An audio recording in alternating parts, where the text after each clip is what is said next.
भर्ती के परिणाम में क्या खामियां रहीं? अरे भर्ती के परिणाम में बहुत सारी खामियां रही हैं और जो कई चीज़ इसमें सामने निकल के आ रही हैं, जैसे टॉपर्स के नंबर शो नहीं किए हैं इन लोगों ने। और एक ऐसा लड़का है बिहार का, नीतीश कुमार, जिसने गाड़ी में बैठकर पेपर दिया था। उसके साथ जो हमने जिन जिन अधिकारियों को और जिन जिन मंत्रियों को और गवर्नमेंट के बहुत बड़े बड़े जो लोग बाग थे, उन सबको हमने साक्ष्य दिए थे, लेकिन फिर भी आज उसका फाइनल लिस्ट में 9534 में नाम है। और ऐसे कई चीज़ें हैं जिसमें खामियां ही खामियां हैं। और एक चीज़ और निकल के आ रही है कि नॉर्मलाइजेशन में इतने ज़्यादा मार्क्स कम और ज़्यादा किए गए हैं, जो जिनको मतलब ना पचने वाली जैसी चीज़ है। और एक मेरे पास कॉल आया था हाथरस से, तो एक लड़की का, तो वो लड़की बता रही थी कि मेरे 127 क्वेश्चन है जनरल की है, और उसके एक पड़ोसी लड़का है वो उसके 120 है जनरल में। तो उस लड़की का हुआ नहीं है और उस लड़के का हो गया है, और जबकि लड़कियों की कट ऑफ जनरल की लड़कों से कम हुई है, और उसके मार्क्स 7 क्वेश्चन ज़्यादा हैं उससे। तो ये समझ में ही नहीं आ रहा है कि इन्होंने किस प्रकार ये रिजल्ट जारी किया गया 9534 में। कौन लड़का इसमें फेयर है और कौन ईमानदार है, कुछ हम समझ में ही नहीं आ रहा है। कौन नकल करके पास हुआ है, किसके हाई मार्क्स क्यों हैं, इन सब का कोई कुछ पता नहीं। जबकि पूर्व की प्रतियोगी परीक्षाओं में बहुत नीचे लेवल पे जो अभ्यर्थी रहे हैं, वो आज इस एसआई भर्ती में बिल्कुल टॉप पे पहुंच चुके हैं। ऐसे भी मामले सामने आए हैं। हाँ, कई मामले सामने आए थे, और वो स्टार्टिंग में जो कुछ ना कुछ बच्चे पकड़ भी गए हैं। जैसे जो उसकी पीईटी परीक्षा हुई थी, लेखपाल की जो प्री परीक्षा, उसमें कुछ बच्चों के 18 मार्क्स थे, किसी के 31 थे, किसी के 37 थे। उन बच्चों ने एसआई भर्ती परीक्षा में 160 में से 155, किसी ने 157 मार्क्स पाए थे। तो ऐसे और भी कुछ बच्चे हैं जो पढ़ने में पिछली वैकेंसियों में बहुत मतलब जीरो ही मान सकते हैं उनको, और इस भर्ती पर में उन्होंने टॉप लेवल पे है वो। लगता है कि परीक्षा कराने वाली एजेंसी SCIT कोई ऐसी टॉनिक इन अभ्यर्थियों को दे दी थी कि जिसको पीने के बाद अचानक उनका जो है दिमाग बहुत तेज़ी से काम करने लगा होगा। हाँ, ये हो सकता है। इस चीज़ को हम तो खैर वेरीफाई नहीं कर सकते हैं, लेकिन इसको एक ही चीज़ वेरीफाई कर सकती है, SIT जाँच। क्योंकि NSCIT कंपनी है, उन्होंने टॉनिक दिया है कि बच्चों ने NSCIT कंपनी को टॉनिक दिया है। ये SIT जाँच में बिल्कुल क्लियर हो जाएगा, दूध का दूध और पानी का पानी। एक बात है राघव जी, जब इसके पहले आप लोगों का प्रतिनिधिमंडल पुलिस भर्ती बोर्ड के DG राजकुमार विश्वकर्मा जी से मिला था और बात की थी, तो उस समय उन्होंने एक भरोसा दिया था कि परिणाम को निकल जाने दीजिए, परिणाम आ जाने दीजिए। उसके बाद इसकी निष्पक्षता और पारदर्शिता पर कोई सवाल उठे तो हमसे कहिए। तो क्या आप लोग फिर दोबारा इस परिणाम के घोषित होने के बाद उनसे मिलने गए? नहीं, ये सवाल का जवाब मैं तो नहीं दे पाऊँगा, क्योंकि भर्ती बोर्ड में नहीं गया था। मैं जब कैमरे के सामने बोल दूँ, वहाँ पर विवेक सर के साथ 4 और अभ्यर्थी साथ में गए थे। उनमें से एक ये शिवम तिवारी भैया हैं, ये उस बारे में ये आपको क्लियरिटी से बता सकते हैं। जी शिवम जी, क्या मामला था? जी, जब हम लोग भर्ती बोर्ड गए थे, तो माननीय RK विश्वकर्मा जो भर्ती बोर्ड के चेयरमैन हैं, इन्होंने बोला था कि ये अभी जो हमारी जो प्रक्रिया चल रही है, ये हमारी प्रक्रिया उन्हीं को टारगेट कर रही है जो गलत तरीके से एग्ज़ाम दिए हैं, गलत तरीके साल्वर गैंग के माध्यम से एग्ज़ाम दिए हैं, उन्हीं को टारगेट हम लोग कर रहे हैं, और सबको पकड़ के हम लोग बाहर कर देंगे। और जिस दिन रिजल्ट आएगा, उसमें आप किसी एक पर्सन के ऊपर उंगली नहीं उठा पाओगे कि कोई गलत हुआ है। और हम आपको बता दें कि हम जिसको एविडेंस दे रहे थे हर कार्यालय में, हर ऑफिस में, यहाँ तक कि वहाँ उनके ऑफिस में भी, उनके सामने भी वो फाइल गई थी, उनके हाथ में भी गई थी।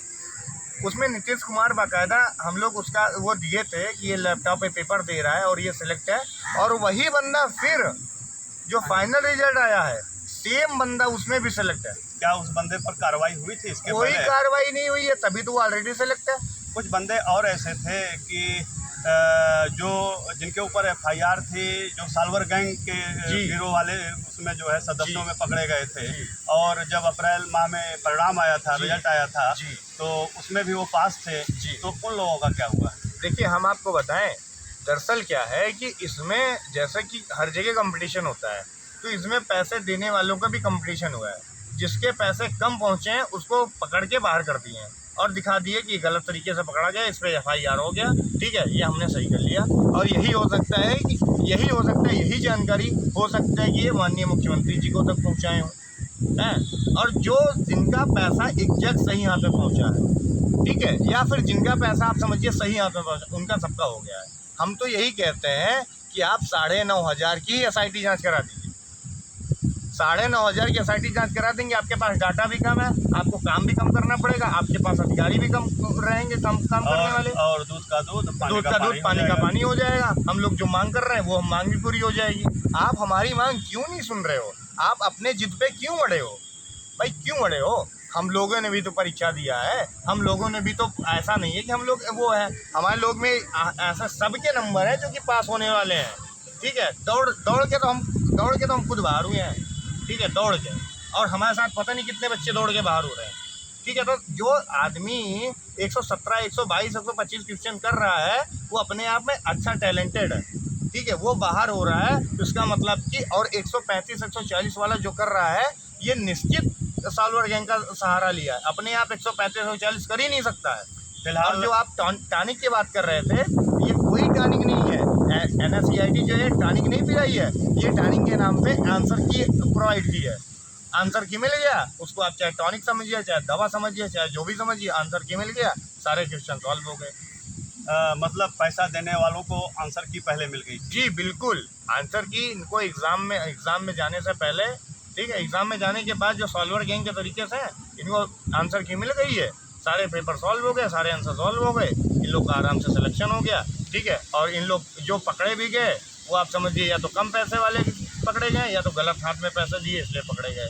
फिलहाल पुलिस भर्ती बोर्ड ने, किंतु इसमें ज्वाइनिंग का अधिकार अभी भी हाई कोर्ट ने अपने अधिकार में रखा जी हुआ है। बिल्कुल, तो क्या कहना चाहेंगे? देखिए, हम आपको बताएं कि सच का साथ कोई ना कोई तो देता ही देता है, ठीक है। तो अब हमें सरकार पे नहीं, भर्ती बोर्ड पे नहीं, हमें न्यायालय पे पूरा भरोसा है, ठीक है। न्यायालय हमारा पहले दिन से ही, पहले सुनवाई से ही साथ दे रहा है और अंतिम तक साथ देगा, हमें पूरा भरोसा है, और न्यायालय के जरिए ही हमें न्याय मिलेगा, ठीक है। और न्यायालय जब तक हमें न्याय नहीं देता, जब तक वहाँ पे डिटेल, तब तक हम लोग यहाँ पे बैठे हैं, तब तक शांतिपूर्वक तरीके से धरना चलाएंगे। यदि इसी बीच सरकार को सद्बुद्धि आ गई, SIT टीम का गठन कर लिया गया, तो आप लोग धरना समाप्त कर देंगे?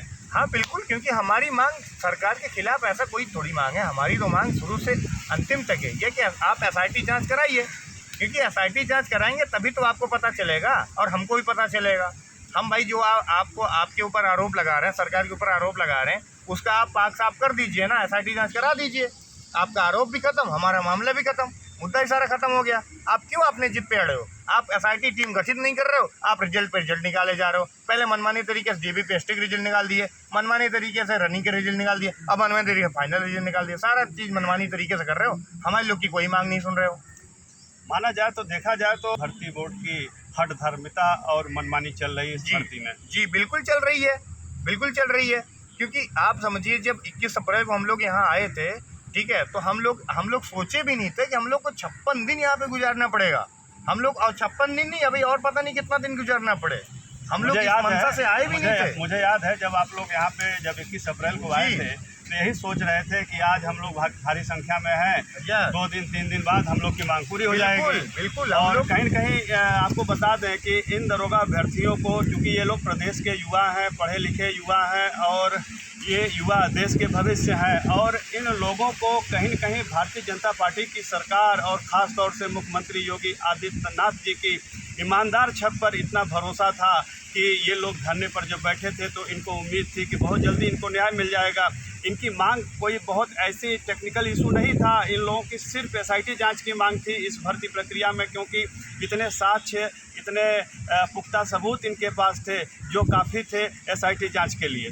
जी बिल्कुल, हम आपको बताएं कि जैसे हम सुने थे, ऐसे ही हर कोई यूपी में सुना है, यूपी में नहीं बाहर भी सुना है कि महाराज योगी जी जो हैं, ठीक है, ऐसे मुख्यमंत्री हैं कि इनके दरबार में या इनके राज्य में, इनके ज़िले में आप कहीं भी किसी भी फरियाद को लेके आओ तो जब तक उनके पास बात नहीं जाती तब तक वो फरियाद भले ना पूरी हो, ठीक है, लेकिन जिस दिन उनके पास फरियाद पहुंच जाती है बात, उसी दिन फरियाद पूरी हो जाती है। और यही हम लोग की मनसा थी, यही हम लोग यहाँ पे आए थे, तो यही हमारे मन में चल रहा था कि इतना दिन हम लोग को नहीं बताना पड़ेगा, माननीय योगी जी जिस दिन की बात पहुंचेगी उस दिन वो हमारी मांग पूरी करेंगे।